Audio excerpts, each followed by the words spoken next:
dalam seminar virtual laporan pelaksanaan aktualisasi, dan sebagai penguji di kesempatan kali ini adalah Bapak Kepala PPSDM, Bapak Insinyur R. Agus Irawan MP.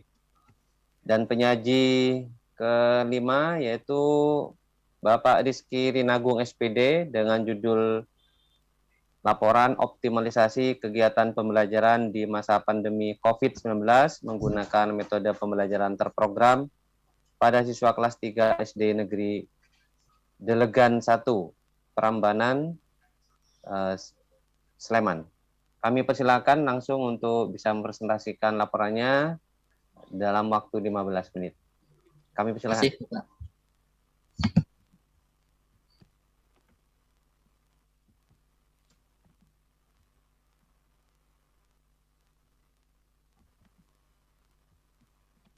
Sudah kelihatan, Bapak? Sudah, tinggal oke, Lan, dimulai. Assalamualaikum warahmatullahi wabarakatuh. Waalaikumsalam. A'udzubillahi minasyaitonirrajim. Bismillahirrahmanirrahim.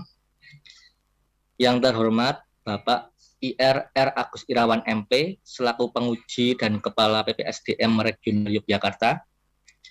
Yang kami hormati Bapak Andri Trikuncoro MA selaku coach.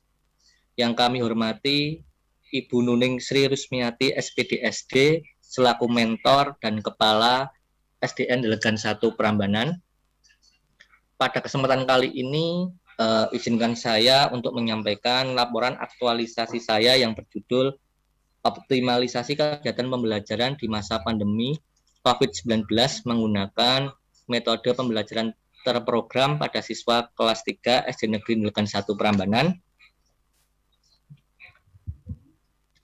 Nama saya Rizky Rinagung SPD, tempat tanggal lahir Purworejo 17 Agustus 1987, instansi pemerintah Kabupaten Sleman, unit kerja SD Negeri Delegan 1 Prambanan, jabatan fungsional guru kelas.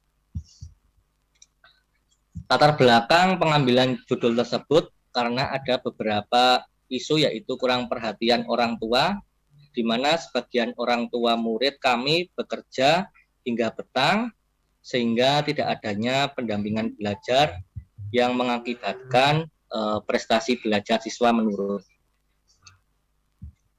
Isu selanjutnya yaitu smartphone dan kuota internet, di mana saat kami akan menggunakan pembelajaran daring melalui aplikasi Zoom atau Google Meet, mereka kesulitan untuk menginstal atau mengoperasikannya.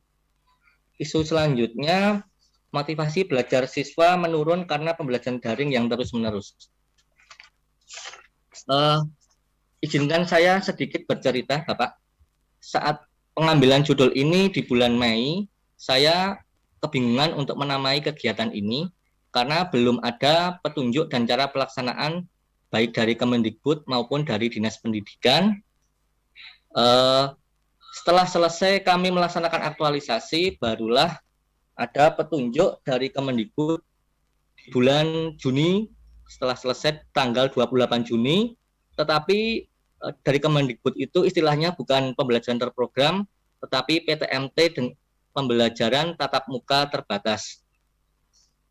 Tetapi esensinya dengan pembelajaran terprogram yang kami laksanakan sama, yaitu yang harus diperhatikan siswa saat pembelajaran terprogram atau PTMT membawa masker, hand sanitizer, bekal makanan sendiri, mencuci tangan sampai di sekolah dengan sabun di tempat yang disediakan, masuk ke sekolah dengan tertib, jaga jarak dengan teman, jangan bersentuhan, masuk kelas langsung menuju bangku masing-masing, mengikuti pembelajaran dengan tenang, tidak banyak mengobrol dengan teman, menggunakan beberapa metode seperti pembelajaran terprogram kami menggunakan metode pendekatan kontekstual. Nah, yang berbeda ini, di pembelajaran terprogram kami tidak ada istirahat setelah pembelajaran, siswa langsung pulang. Dijemput oleh orang tua dan sampai rumah. Kegiatan aktualisasi saya Kegiatan satu yaitu pembuatan jadwal pembelajaran terprogram. Tahapan kegiatan satu, membuat rancangan pembelajaran terprogram, melakukan konsultasi dengan mentor, membuat jadwal dan tata tertib, melakukan musyawarah dengan teman sejawat atau guru piket untuk membantu pelaksanaan pembelajaran terprogram. Dampak bila kegiatan tidak dilaksanakan, kegiatan aktualisasi tidak mendapatkan dukungan dan persetujuan dari mentor, dan nilai prestasi anak menurun. Hambatan dan solusi. Pada kegiatan pertama ini secara umum tidak terjadi hambatan. Mentor mendukung penuh terkait isu dan aktualisasi yang dibuat, sehingga dalam pelaksanaannya dapat berjalan dengan lancar. Manfaatnya, pada kegiatan pertama ini bermanfaat untuk memperoleh arahan dan masukan dari mentor, sehingga dapat menjadi bahan pertimbangan dan perbaikan dalam pelaksanaan kegiatan aktualisasi. Outputnya adalah konsultasi dengan mentor, adanya jadwal pembelajaran terprogram, dan tata tertib pembelajaran terprogram yang hampir mirip dengan PTMT dari Kemendikbud. Kegiatan 2 yaitu pembuatan pojok baca. Tahapan kegiatan membuat desain, melakukan konsultasi dengan mentor, menyiapkan buku-buku di rak pojok baca, membuat dan menghias pojok baca. Dampak bila kegiatan tidak dilaksanakan, kurangnya sarana untuk memotivasi siswa agar selalu membaca dan menambah literasi. Manfaatnya, siswa semakin termotivasi untuk selalu membaca dan menambah literasi. Kegiatan ini kami laksanakan sebelum pembelajaran. Outputnya, saat kami merancang pembelajaran pojok baca, buku yang telah tertata di rak, dan pemanfaatan pojok baca oleh siswa.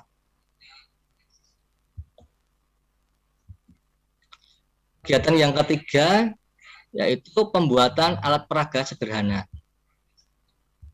Tahapan kegiatan membahas konsep alat peraga dengan mentor, menyiapkan alat dan bahan, merangkai alat peraga, dan menjelaskan kegunaan alat peraga. Dampak bila kegiatan tidak dilaksanakan, kurangnya pemahaman siswa terhadap materi yang disampaikan secara abstrak. Hambatan dan solusi. Batasnya anggaran yang dimiliki penulis. Maka penulis membuat alat peraga secara sederhana yang harganya terjangkau. Manfaatnya, memudahkan menyampaikan materi pada siswa saat pembelajaran terprogram. Outputnya yaitu adanya peraga yang untuk siswa saat pembelajaran terprogram, dan pemanfaatan alat peraga saat pembelajaran terprogram.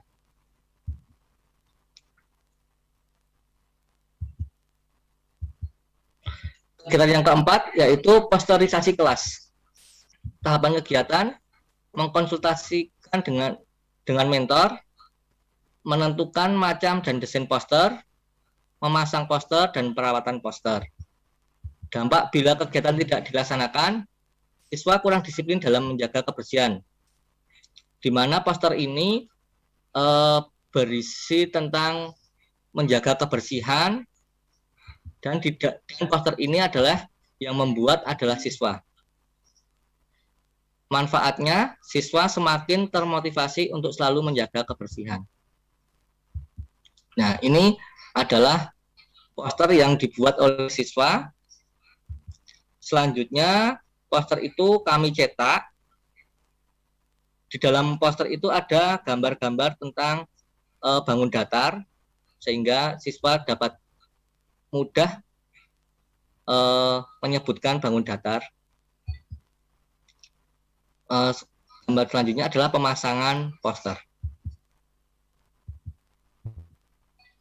Menggunakan pendekatan kontekstual saat pembelajaran terprogram. Konsultasi dengan mentor. Yang kedua, menjelaskan mekanisme kegiatan kepada siswa. Yang ketiga, pelaksanaan kegiatan. Dampak bila kegiatan tidak dilaksanakan, siswa kurang memahami materi pembelajaran.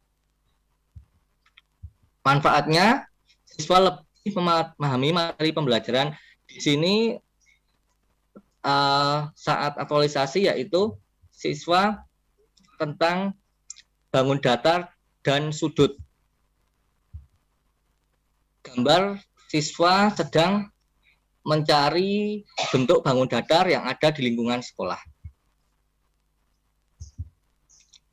Selanjutnya, siswa nanti di depan kelas untuk menyebutkan bangun datar yang telah mereka kumpulkan. Kesimpulan, berdasarkan kegiatan yang telah dilaksanakan dalam kegiatan aktualisasi, serta hasil observasi yang dilakukan oleh penulis, maka dapat disimpulkan secara umum dapat membantu siswa menerima pembelajaran dengan baik dan mudah memahami materi, membuat mereka lebih antusias dalam mengikuti pembelajaran, lebih mendekatkan diri dengan guru, serta nilai anak yang mengalami penurunan kembali meningkat. Berikutnya disajikan daftar tabel sebelum tindakan dan setelah tindakan. Jumlah siswa 30, sebelum tindakan dan setelah tindakan 30. Nilai tertinggi sebelum tindakan itu 80, setelah tindakan 100. Nilai terendah sebelum tindakan 60 dan setelah tindakan 80. Jumlah total nilai 1945, setelah tindakan 2730. Nilai di atas KKM sebelum tindakan itu 12 anak, setelah tindakan 30 anak.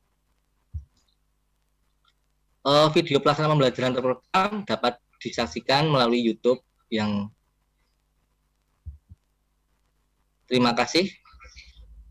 Demikian paparan dari saya, banyak kesalahan, mohon maaf. Assalamualaikum warahmatullahi wabarakatuh. Waalaikumsalam warahmatullahi wabarakatuh. Terima kasih Bapak Rizky Rinagung SPD. Tadi sudah disimpulkan bahwa capaian aktualisasinya membantu siswa ya memahami materi dengan baik, yang dibuktikan dengan peningkatan nilai di atas KKM. Selanjutnya kami persilakan kepada Ibu Mentor, Ibu Nuning Sri Rusmiati SPDSD, untuk bisa memberikan testimoni atas pelaksanaan aktualisasi yang telah dilakukan oleh peserta. Kami persilakan Ibu. Terima kasih. Assalamualaikum warahmatullahi wabarakatuh. Waalaikumsalam. Yang terhormat Bapak Muji, yaitu Bapak Kepala PSDM Regional Jakarta, kemudian Bapak Andri Trikuncoro yang saya hormati, juga Pak Rizky Rinagung yang saya banggakan. Di sini saya sebagai Kepala Sekolah SD Negeri Ndregan 1, di mana Pak Rizky sedang bertugas sebagai guru baru atau CPNS mulai Januari 2021.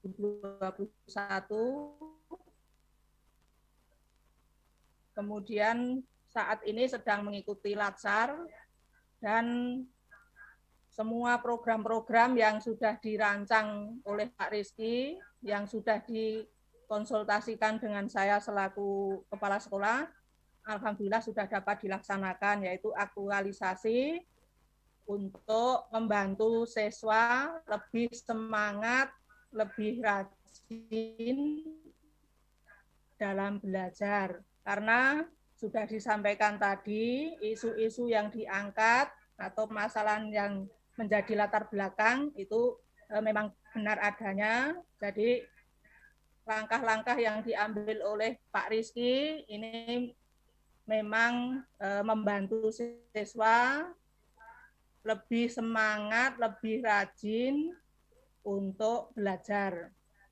Karena seperti yang saya amati, dari orang tua itu banyak yang bekerja seharian, sehingga permasalahan pendidikan kadang terlewatkan, sehingga pelaporan hasil belajar itu kadang ditunggu sampai malam atau bahkan hari berikutnya.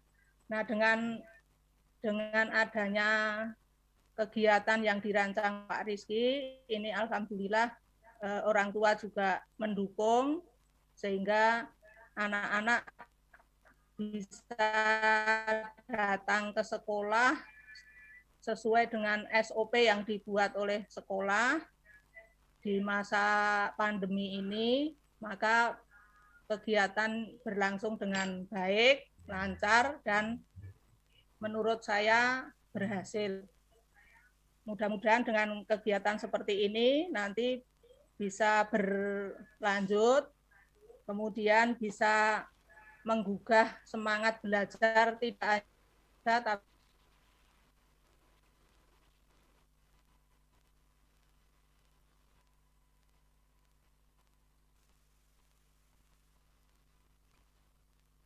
yang lebih menarik dalam belajar daring maupun tatap muka terbatas. Mungkin itu saja yang dapat saya sampaikan. Yang pasti saya mendukung kegiatan dari Pak Rizky selaku peserta Latsar.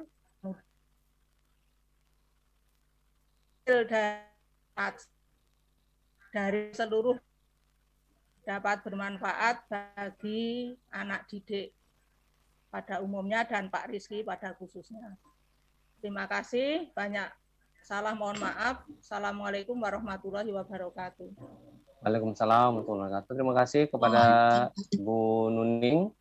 Selanjutnya kami persilakan kepada penguji Bapak Insinyur R. Agus Irawan MP untuk memberikan masukan dan saran-sarannya. Baik, ya. Terima kasih. Assalamualaikum warahmatullahi wabarakatuh. Waalaikumsalam warahmatullahi wabarakatuh. Selamat pagi menjelang siang. Yang saya hormati Bu Mentor, Bu Nuning. Yang saya hormati Pak Andri selaku coaching sekaligus moderator, dan khususnya Pak Rizky ya selaku peserta Latsar. Oke. Tentunya saya mengapresiasi ya atas inovasi yang sudah dicoba disusun ya dan sudah diimplementasikan ya. Mudah-mudahan ini dapat memberikan manfaat inovasi ini dalam rangka meningkatkan prestasi ya, prestasi belajar serta didik. Nah, ini metodenya yang digunakan ini tadi ini sudah disampaikan, mungkin nanti bisa diklarifikasi lagi ya, atau dijelaskan lagi kepada saya. Pembelajaran terprogram ini tadi sempat dikaitkan dengan PTMT, pembelajaran tatap muka terbatas. Nah, ini kaitannya seperti apa nih? Apakah PTMT ini bagian dari pembelajaran terprogram atau bagaimana? Nih, kemudian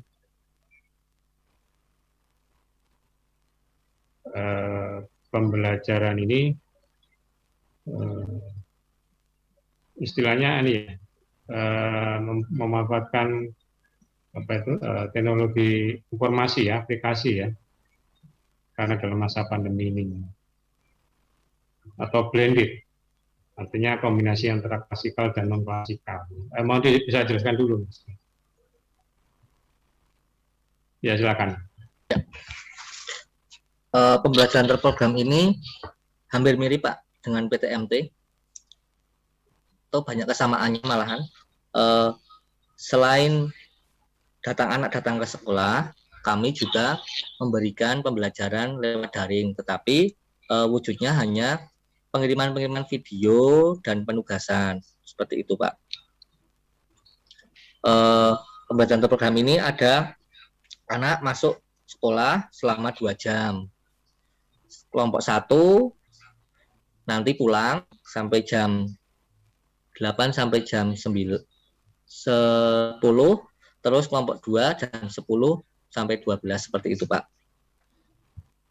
Terima kasih. Artinya PTMT ini bagian dari terprogram ya? Kalau pembelajaran terprogram itu kami sendiri yang mengistilahkan Pak. Iya. Seperti itu. Oh gitu. Kalau Kalau gimana? Kalau PTMT itu sudah resmi dari Kemendikbud. Seperti itu, Pak. Jadi pas kami membuat istilah pembelajaran terprogram ini, belum ada kegiatan seperti PTMT itu, belum ada, Pak. Jadi kami kan bulan Mei, sedangkan PTMT itu bulan Juni. Seperti itu. Kami dan mentor merancang sendiri seperti itu. Mengistilahkan sendiri pembelajaran terprogram. Oh begitu. Jadi judulnya tetap ini ya, pembelajaran terprogram ya judul. Iya, Pak. Ya. Kalau pemahaman saya ini PTMT ini, jadi dikatakan mirip ya atau apa hampir sama gitu ya. Hanya istilah lain mungkin ya.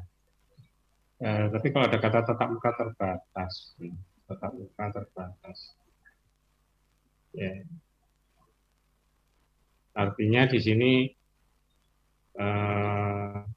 bisa dikatakan blended ya, artinya kombinasi antara klasikal dan non klasikal ya. Ya kan? Ya. Blended. Ya. Ya, silakan aja, ini masalah diksi atau pemilihan istilah ya. Yang penting di isinya itu tahapan-tahapan, metode-metode yang digunakan bisa membantu untuk memudahkan pemahaman siswa dalam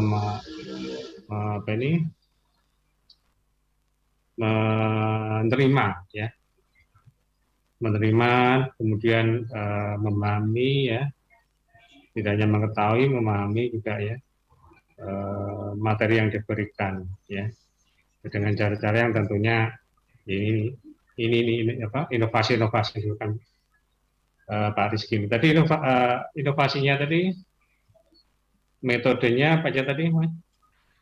Ada pembuatan alat peraga, Pak. Peraga. Ya. Terus pemanfaatan pembuatan pojok baca, posterisasi kelas, dan penggunaan metode kontekstual. Seperti itu, Pak. Ada 4 jenis. 5, sama satunya pembuatan jadwalnya dan tata tertibnya. Oh, ya. Ya, kemudian tadi hasil evaluasi ada peningkatan ya? Ada, Pak. Karena siswa juga langsung datang ke sekolah, seperti itu. Ya. Kemudian peran dari orang tua sendiri dalam penerapan pembelajaran terprogram ini, kontribusinya sejauh mana ya? Orang tua sangat mendukung, Pak. Karena mereka juga sudah jenuh, Pak. Anak-anak di rumah seperti itu. Jadi karena anak datang ke sekolah, orang tua sangat mendukung. Seperti itu, Pak. Oke. Artinya peran orang tua, apa ya istilahnya ya? Dengan metode ini mereka berarti ya mendukung ya? Ya, mendukung. Artinya ada nggak proses pengawasan dari orang tua sih? Apa ya. Orang tua pasrah aja pada ini? Udah. Orang tua, Pak, dalam pembelajaran program ini orang tua harus mengantar dan harus menjemput. Tidak boleh siswa pulang sendiri. Seperti itu. Oh, hanya itu. Maksudnya ya. dalam proses ini ya, proses pembelajaran sendiri. Orang tua, apa karena dengan inovasi ini berarti ya lebih, ya jelas lah mereka lebih ringan ya. Berarti orang tua sama sekali nggak ada ini ya. Dia hanya akan terjemput aja. Iya, seperti itu, Pak. Pasrah sudah. Gitu. Pasrah pada ini ya, pada metode belajar ini terbantu lah sebenarnya. Gitu, terbantu. Ya. Mas ini jadi tidak peluang? Ya harus ada dukungan, Pak, karena kan ini masa pandemi, Pak. Jadi kita juga minta izin kepada orang tua juga. Ya, selain antar jemput loh, Jadi maksudnya gini, kan orang tua kan ngantar tadi, kemudian jemput lagi supaya mereka ini ya istilahnya tidak main kemana-mana lah, menghindari penyebaran COVID ini. Ya, tapi di dalam rumah, di tangga, di lingkungan keluarga, orang tua itu apa begitu ada program ini berarti ya sudah nggak perlu ngontrol lah karena sudah ada program ini. Sama sekali tidak ada apa ya, sedikit pun peran orang tua untuk membantu mengawasi atau mengendalikan itu?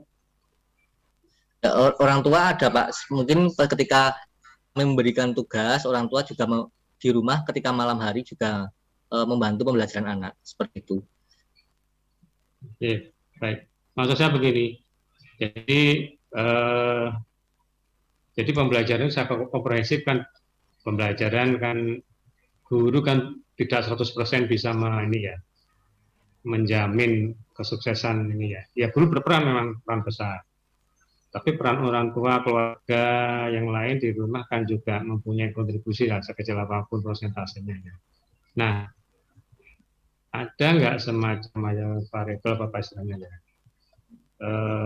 aspek untuk bisa menggaransi atau menjamin bahwa pembelajaran ini bisa efektif? Tadi sudah ditunjukkan sih hasil evaluasinya ya, sudah ada perbedaan.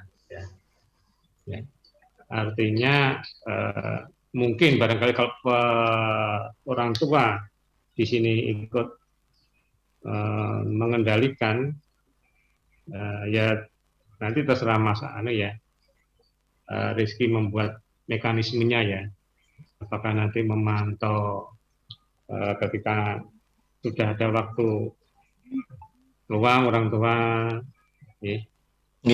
Artinya pengendalian itu kan apa ya, di samping di orang guru juga orang tua atau mungkin wali ya kan yang di rumah di situ untuk ikut ini juga apa tuh mengendalikan supaya lebih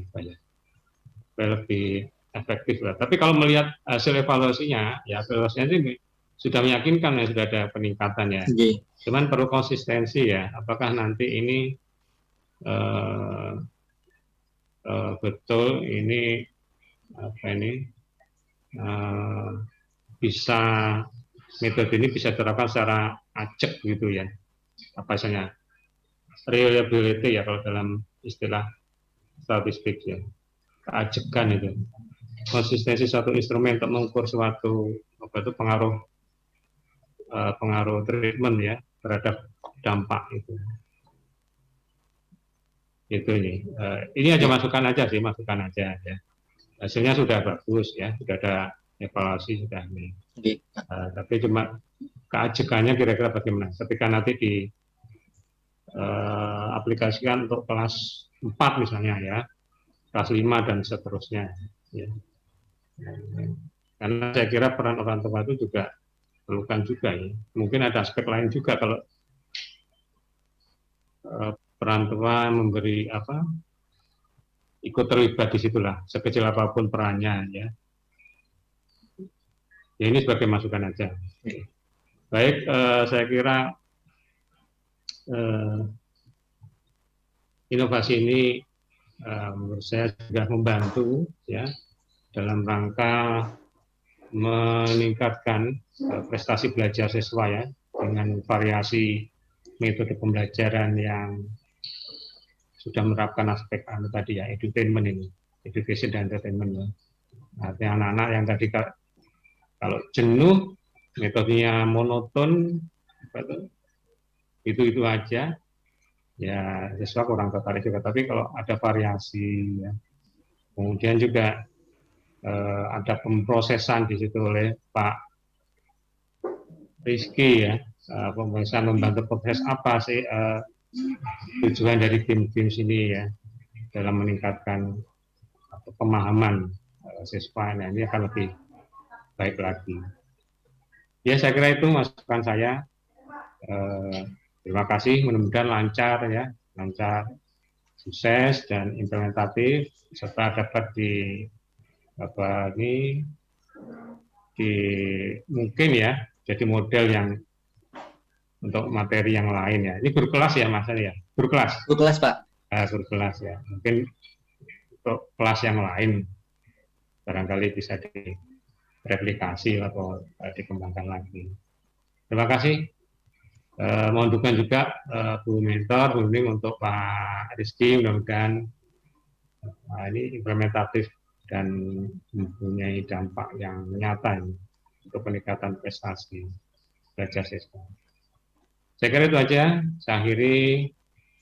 Assalamualaikum warahmatullahi wabarakatuh. Waalaikumsalam warahmatullahi wabarakatuh. Terima kasih kepada Bapak Insinyur R. Agus Irawan selaku penguji. Poin pentingnya tadi bahwa keterlibatan orang tua itu tetap harus ditingkatkan walaupun tadi pembelajaran sudah dilakukan secara terprogram tadi ya Mas ya, untuk membantu pengendalian kontrol siswa saat belajar di rumah. Terima kasih kepada Ibu Mentor juga sudah memberikan masukan, memberikan dukungan yang sangat berarti bagi peserta dalam melakukan atau melaksanakan kegiatan aktualisasinya. Silakan ditutup Mas Rizky presentasinya. Terima kasih Bapak. Unmute dulu. Demikian presentasi laporan aktualisasi kami. Terima kasih buat Bapak Kepala BPSDM dan Bapak Andri Kuncoro serta Bu Nuning. Banyak salah kata. Dari Taufik Walhidayah. Assalamualaikum warahmatullahi wabarakatuh. Waalaikumsalam. Waalaikumsalam warahmatullahi Dengan wabarakatuh. ini sesi keempat kami tutup. Selamat siang. Assalamualaikum warahmatullahi wabarakatuh. Waalaikumsalam warahmatullahi wabarakatuh.